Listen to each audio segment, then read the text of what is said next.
हमारा टॉपिक चल रहा है अलाउद्दीन खिलजी और इसके अंतर्गत हमने अलाउद्दीन खिलजी के उत्तर भारत की विजय हम लास्ट लेक्चर में डिस्कस कर चुके हैं। आज हम करेंगे नेक्स्ट अलाउद्दीन खिलजी के अंतर्गत दक्षिण भारत की विजय। उत्तर भारत को अपने अधिकार में लेने के पश्चात अलाउद्दीन ने दक्षिण भारत की और रुख किया और पहला मुस्लिम शासक था जिसने दक्षिण भारत को जीतने का साहस दिखाया। सुल्तान जलालुद्दीन के शासनकाल में उसके देवगिरी अभियान का उल्लेख हम पूर्व में कर चुके। दुर्भाग्य की बात तो ये रही कि उसके उस अभियान से अथवा उत्तरी भारत पर मुसलमानों की वजह से दक्षिण भारत के हिंदू शासकों ने कोई सबक नहीं सीखा, अपने सीमांतों की सुरक्षा के प्रति सक्रिय कदम नहीं उठाया और पहले की भांति आपसी युद्धों में उलझे रहे। उस समय दक्षिण भारत में हिंदुओं के 4 शक्तिशाली राज्य थे। प्रथम देखें तो पश्चिम में यादवों राज्य जिसमें महाराष्ट्र सम्मिलित था और देवगिरी दौलताबाद उसकी राजधानी थी। पूर्व में काकतीयों का तेलंगाना राज्य था जिसकी राजधानी वारंगल थी। थर्ड आता है कृष्णा नदी के दक्षिण में होयसल राज्य था जिसमें आधुनिक मैसूर तथा आसपास का क्षेत्र सम्मिलित था और जिसकी राजधानी दारा समुद्र थी। चौथा आता है सुदूर दक्षिण में पांड्यों का राज्य था जिसकी राजधानी मदुरै थी। दक्षिण भारत के संबंध में अलाउद्दीन ने उत्तर भारत से भिन्न नीति अपनाई। उत्तर भारत को वह सीधे अपने शासन के अंतर्गत रखना चाहता था, अर्थात पराजित शासकों के राज्यों को दिल्ली सल्तनत में सम्मिलित कर लिया गया। परंतु दक्षिण भारत पर उसके सैनिक अभियान का मुख्य उद्देश्य वहां के शासकों से अपनी अधीनता स्वीकार करवाना था तथा उन्हें वार्षिक कर भेजने के लिए विवश करना था। इस शर्त पर वह हिंदू शासकों को उनके राज्य वापस लौटाने को तैयार था। इससे स्पष्ट है कि उसका मुख्य ध्येय दक्षिण में धन वसूल करना था। इससे यह भी स्पष्ट हो जाता है कि वह एक व्यावहारिक राजनीतिज्ञ था। समुद्रगुप्त की बात उसने भी समझ लिया था कि दूरस्थ राज्यों पर केंद्रीय शासन आरोपित करना, उसे ठीक से शासित करना एक बेहद दुष्कर कार्य होगा। दिल्ली सल्तनत के लिए दक्षिण भारत को जीतने का श्रेय मलिक काफूर को दिया जा सकता है। बाद में सुल्तान ने उसे नायब के सर्वोच्च पद से नवाजा था।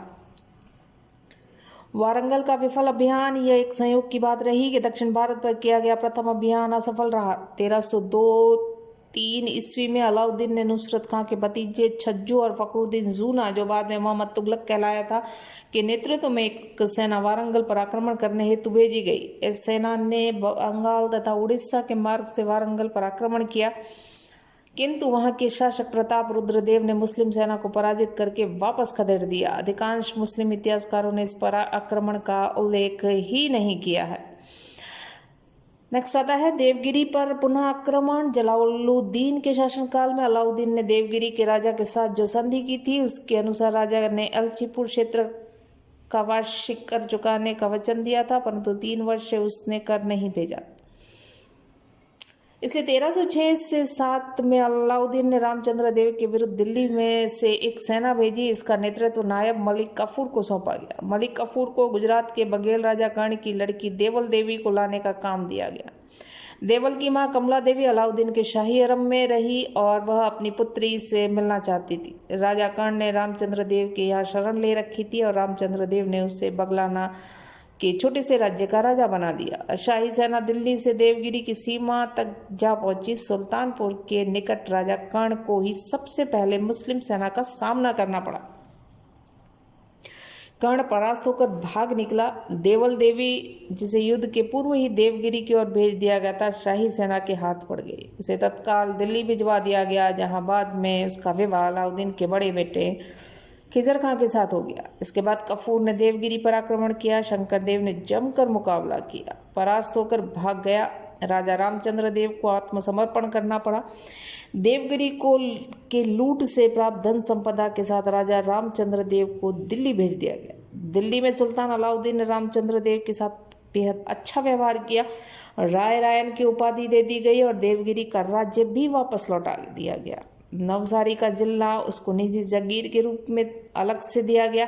इस उदारतापूर्ण व्यवहार के पीछे सुल्तान की नीति दक्षिण में एक अधीनस्थ मित्र प्राप्त करना था। डॉक्टर रॉय ने लिखा है कि निस्संदेह देवगिरी दक्षिण और सुदूर दक्षिण में खलजी सैनिक अभियानों का आधार बन गई। तेलंगाना। अलाउद्दीन वारंगल के विरुद्ध पहली विफलता को भूल नहीं पाया था। 1308 से 9 ईस्वी में मलिक काफूर को पुराना कलंक धोने के लिए तेलंगाना के विरुद्ध भेजा गया। इस समय तेलंगाना पर प्रताप रुद्र देव ही शासन कर रहा था। मुस्लिम इतिहासकारों ने उसको लहर देव के नाम से पुकारा।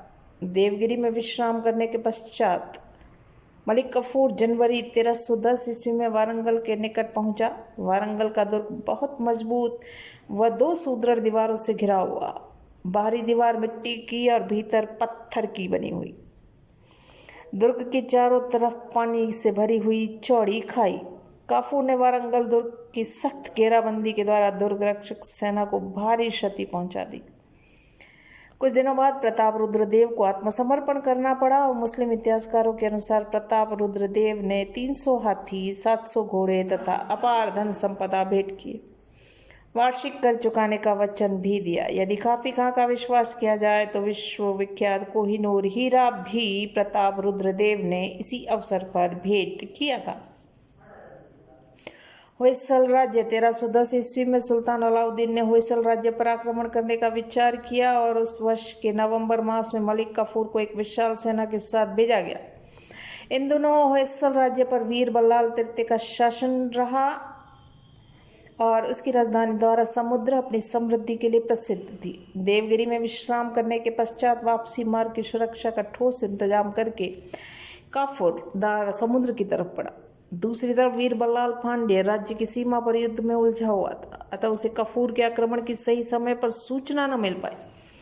काफूर ने द्वारा समुद्र को घेरा। वीर बल्लाल ने राजधानी को बचाने का प्रयास किया, असफल रहा। राजधानी पर आक्रमणकारियों का कब्जा हो गया और मुस्लिम सेना ने नगर भव्य एवं समृद्ध मंदिरों तथा नागरिकों को जी भर लूटा।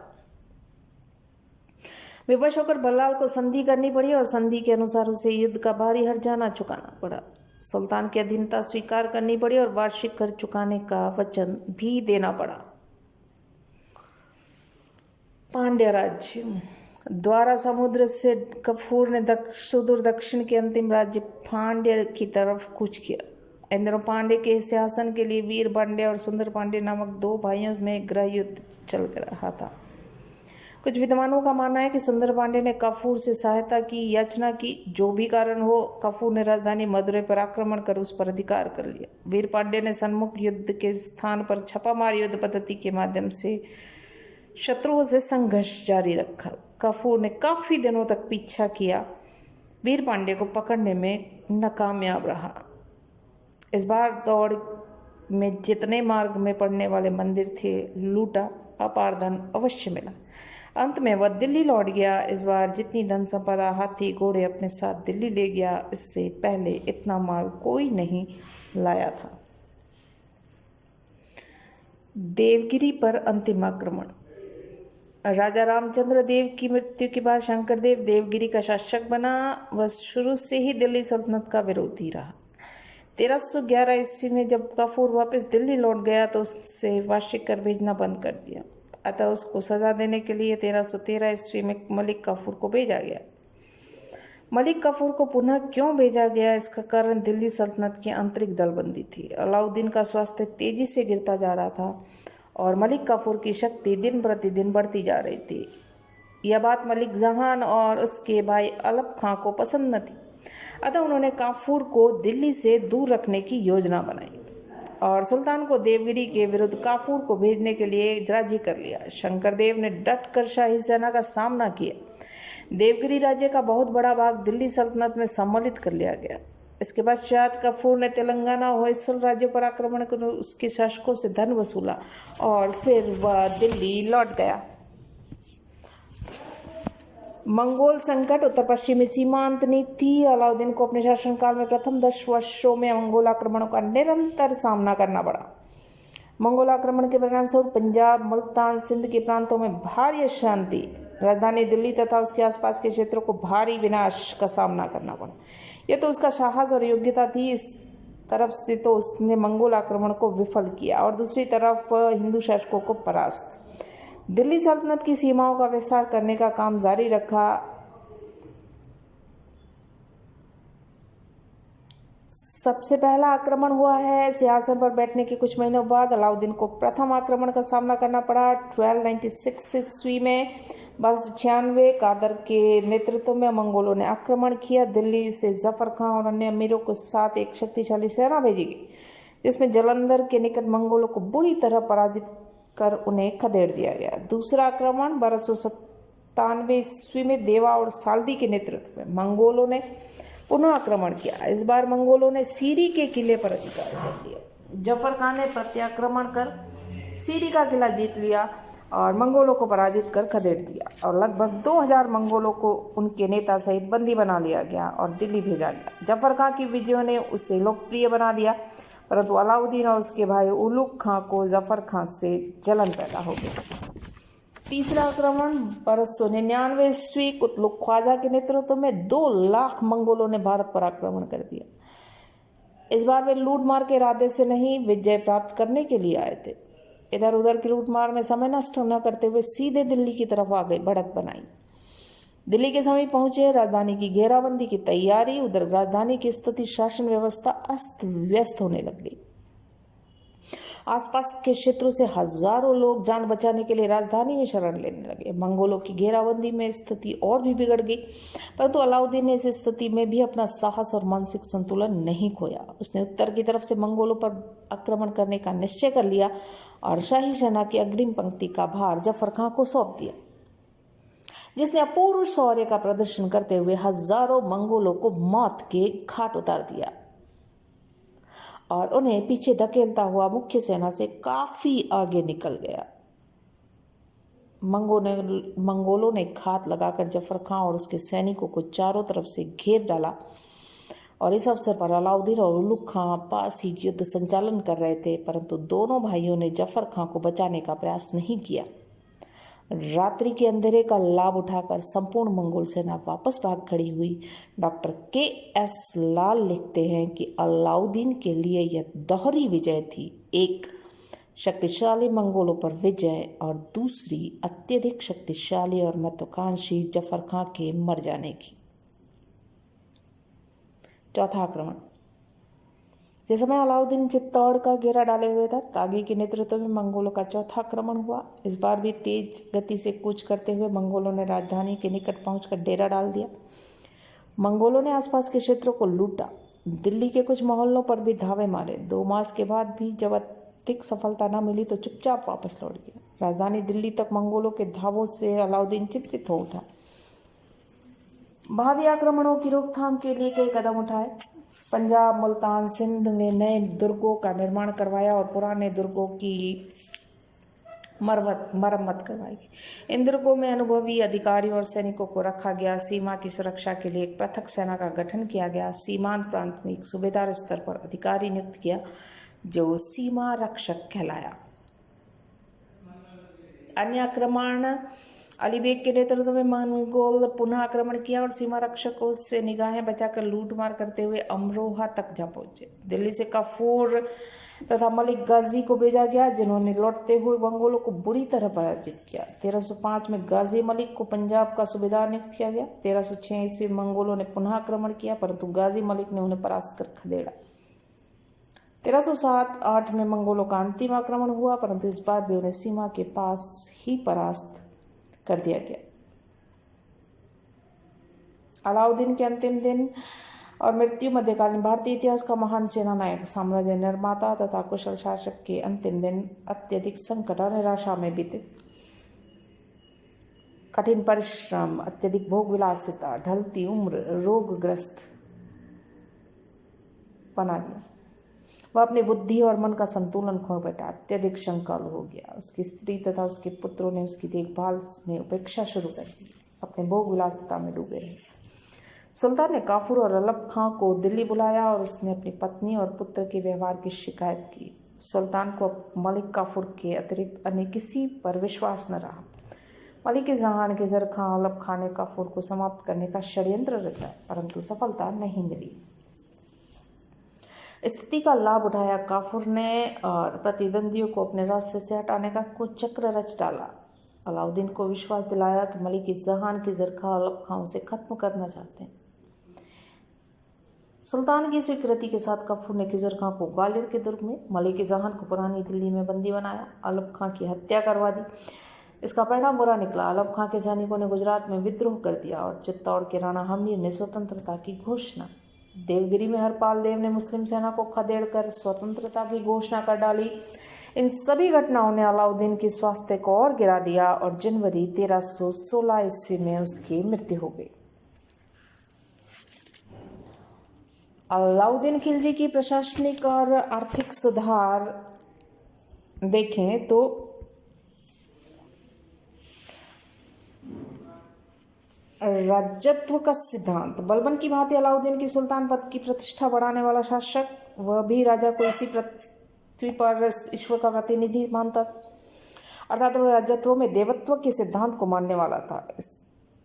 उसके अनुसार सुल्तान की आज्ञा का पालन करना जनता का कर्तव्य, सुल्तान की आज्ञा ईश्वर की प्रतिनिधि की आज्ञा होती है। इसलिए वह यह भी मानता था कि राजा के कोई संबंधी नहीं होता, वे या तो उसके सेवक होते हैं अथवा उसके प्रजाजन। Doctor KS. लाल ने उसकी निरंकुशता के संबंध में लिखा है कि एक शब्द में फ्रांस के राजा लुई 14वें की भांति अलाउद्दीन अपने को राज्य में सर्वोपरि मानता था। उसके मंत्रियों अथवा अधिकारी किसी में भी अपने सुल्तान को सलाह देने का साहस नहीं होता था। केवल एक अलाउल मुल्क यानी दिल्ली का कोतवाल ही ऐसा व्यक्ति था जो कभी कभी सुल्तान को सलाह देने की हिम्मत कर बैठता था। उस युग में सुल्तान को प्रभावित करने वाले दो ही वर्ग प्रमुख होते थे, एक अमीर वर्ग और दूसरा उलेमा। अलाउद्दीन ने अपने अमीरों की शक्ति को कुचलने, उन्हें आज्ञाकारी सेवकों के सांचे में ढाल दिया। वह अपनी इच्छानुसार उनकी नियुक्ति, पदोन्नति, पदच्युति करता और जब किसी को अधिक शक्तिशाली और खतरनाक समझता तो अवसर मिलते ही उसे खत्म करवा देने में नहीं चूकता था। जहाँ तक उलेमा वर्ग का संबंध है, उसने अपनी सत्ता को बनाए रखने अथवा शासन सुधारों को लागू करने में न तो इस्लाम धर्म का और न ही उलेमाओं का सहारा लिया। स्पष्ट है कि राज्य की नीति निर्धारण करने में उलेमाओं का हस्तक्षेप वह कभी सहन नहीं करेगा।